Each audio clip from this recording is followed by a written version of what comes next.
Bienvenidos a Voces del Pasado. En este episodio exploraremos sobre uno de los periodos más fascinantes y controvertidos en la historia de México, el Porfiriato. Hablaremos sobre la vida de Porfirio Díaz, su carrera política y militar, así como los aspectos económicos, políticos, sociales y culturales de su dictadura. Hoy nos acompaña la experta Emily Jiménez, experta en el Porfiriato.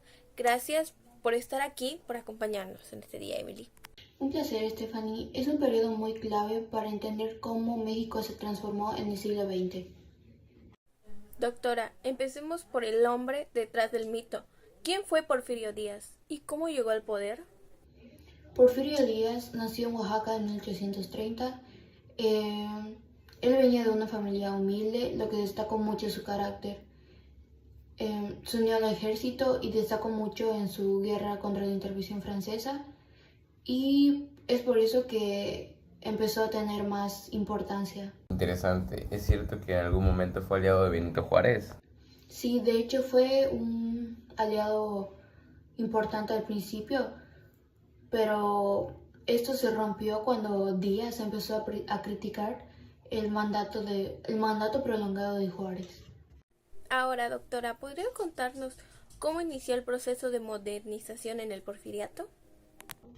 Claro, desde el inicio del Porfirio Díaz, él comprendió que para proyectar una nueva imagen de progreso era muy importante la modernización. Esto comenzó con la consolidación del Estado, el fortalecimiento del ejército y la estabilidad política. ¿Qué papel jugaron las comunicaciones y el transporte en esa modernización? La verdad es que fueron fundamentales. La construcción de ferrocarriles y telégrafos permitieron conectar regiones remotas en los principios centros urbanos, lo que facilitó el comercio y el control del territorio. Pero también hubieron muchas consecuencias. Hablamos del Porfiriato como régimen. Sabemos que duró más de 30 años. ¿Cuáles fueron sus principales políticas económicas? Porfirio Díaz implementó un modelo económico basado en la inversión extranjera. México obtuvo un crecimiento en la infraestructura y todo esto tuvo un costo. ¿A qué se refiere? El desarrollo benefició mucho a las élites y los inversionistas extranjeros, mientras que los campesinados y las clases obreras quedaron en condiciones muy bajas, y es por eso que la desigualdad aumentó. Se dice que durante su periodo se construyeron más de 20.000 kilómetros de vías férreas. Así es, y aunque eso conectó al país como nunca antes, también se consolidó un sistema de explotación laboral en el campo y las fábricas. Hablando del campo, ¿qué rol tuvieron las haciendas durante el Porfiriato?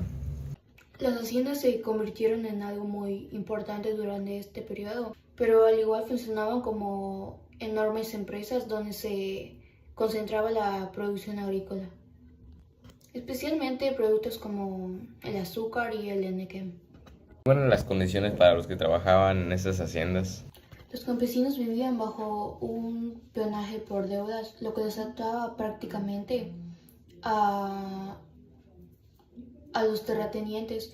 Esto exactamente era por una esclavitud disfrazada que mantenía a la mayoría de los rurales a la pobreza. ¿Hubo algún intento del gobierno para regular?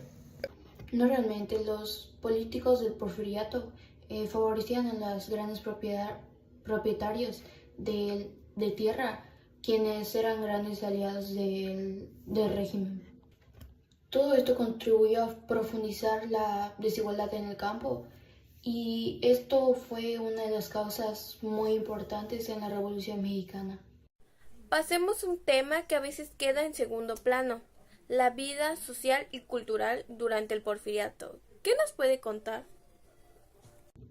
El porfiriato tuvo una gran influencia cultural, donde se promovieron en las ciencias y artes, y tomando como ejemplo el modelo europeo, especialmente el francés. Y en la Ciudad de México se construyeron diferentes edificios emblemáticos.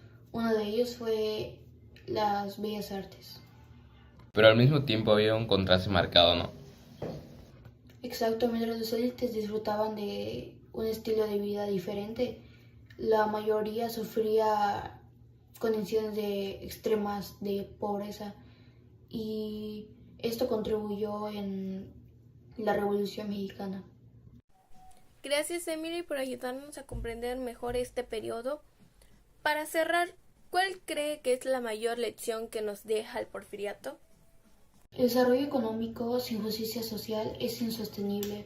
Los logros materiales no pueden eclipsar a las desigualdades profundas que generan conflictos a largo plazo. Reflexión muy valiosa. Eso es todo. Gracias por acompañarnos en este episodio. Nos vemos en el próximo capítulo de Voces del Pasado, donde seguiremos explorando los eventos y personajes que han dado forma a nuestra historia.